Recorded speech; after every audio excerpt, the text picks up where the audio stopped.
bienvenue au réseau des militantes SST 2022.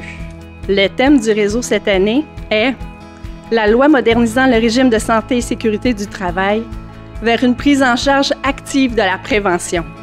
La SST est un enjeu collectif qui interpelle et peut mobiliser les professionnels en soins dans l'action. L'objectif du réseau 2022 est donc d'amorcer une prise en charge collective de la SST. Inutile d'en parler bien longtemps, vous avez été au front, vous connaissez les effets de la pandémie a eu sur notre santé et notre sécurité. Cependant, les risques psychosociaux ne doivent pas être négligés, bien au contraire. La surcharge de travail, le manque de soutien des employeurs, la peur de commettre des erreurs et de ne pas pouvoir soigner la population sont largement ressentis par nos membres. Dans ce contexte, il est plus que probable que ces risques psychosociaux produisent autant de conséquences sur la santé de nos membres que le virus lui-même.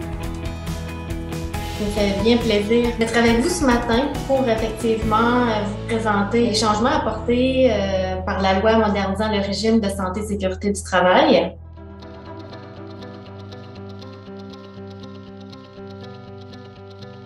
J'ai trouvé vraiment la présentation claire, puis ça a été intéressant là, de démystifier ce projet de loi-là.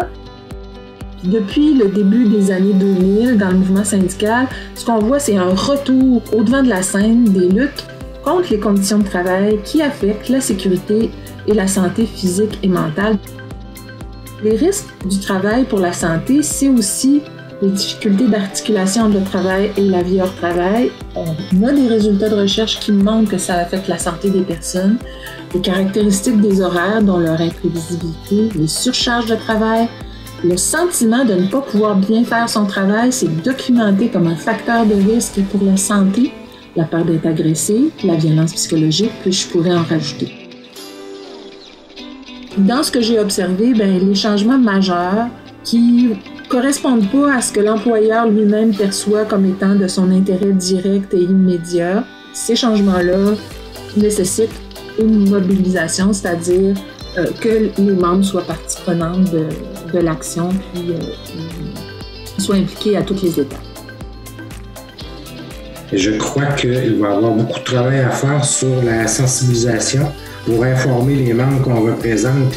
Le comité SST n'est pas juste là pour la violence physique, l'environnement, et là aussi pour le psychologique. Comité SST, on réalise que le TSO fait partie des risques psychosociaux qui peuvent être engendrés sur nos membres. Il faut se rappeler qu'au niveau de l'AFIC, on a tous les outils aussi pour évaluer les risques psychosociaux et les risques qui sont associés à un temps supplémentaire obligatoire. Puis se rappeler que l'AFIC fait des batailles depuis plusieurs années à ce niveau-là et qu'on va continuer.